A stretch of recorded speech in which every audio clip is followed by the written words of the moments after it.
मेरे पास सवाल है, दो हाथों से गुजरने वाला एक टेबल फैन क्रय मूल्य पर 30% का लाभ पर बेचा जाता है। मतलब एक टेबल फैन था, जितना उसका क्रय मूल्य था, जब उसको ओवरऑल लास्ट पर उसको बेचा गया तो उसका 30% उस पर लाभ कमाया गया। ठीक है।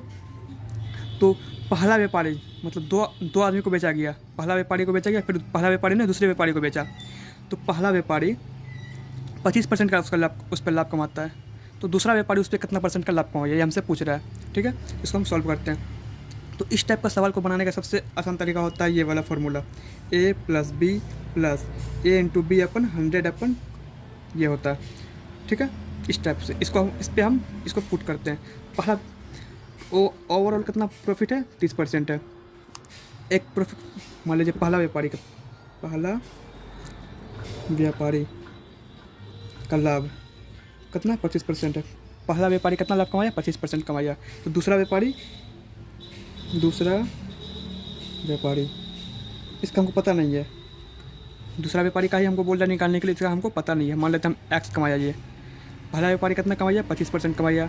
दूसरा व्यापारी कितना कमाया, x%। इसका क्योंकि हमको मान निकालना है इसलिए हम इसको x मान लेते हैं। और ओवरऑल कितना लाभ कमाया है, दोनों मिलके 30% का लाभ। तो इसको हम इस पर पुट करते हैं।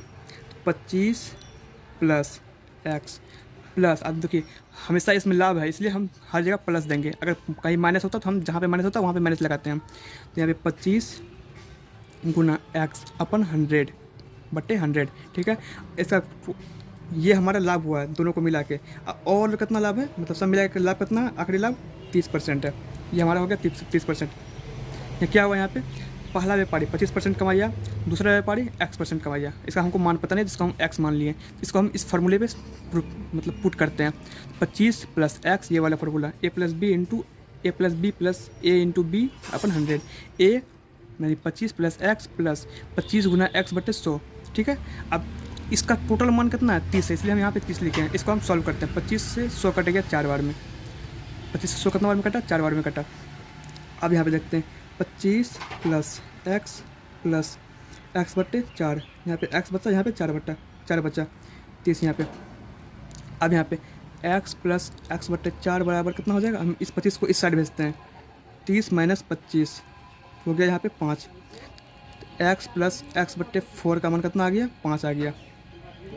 ठीक है, अब इसको हम एलसीएम ले लेते हैं। 4 तो यहाँ 4x plus 5 equal to 5। LCM लिए तो इसका 4 आ गया नीचे में। अब यहाँ पे 4x प्लस x हो जाएगा। यहाँ पे 4x इससे गुना हो जाएगा, ये x का x हो जाएगा। ठीक है, अब यहाँ पे 4x प्लस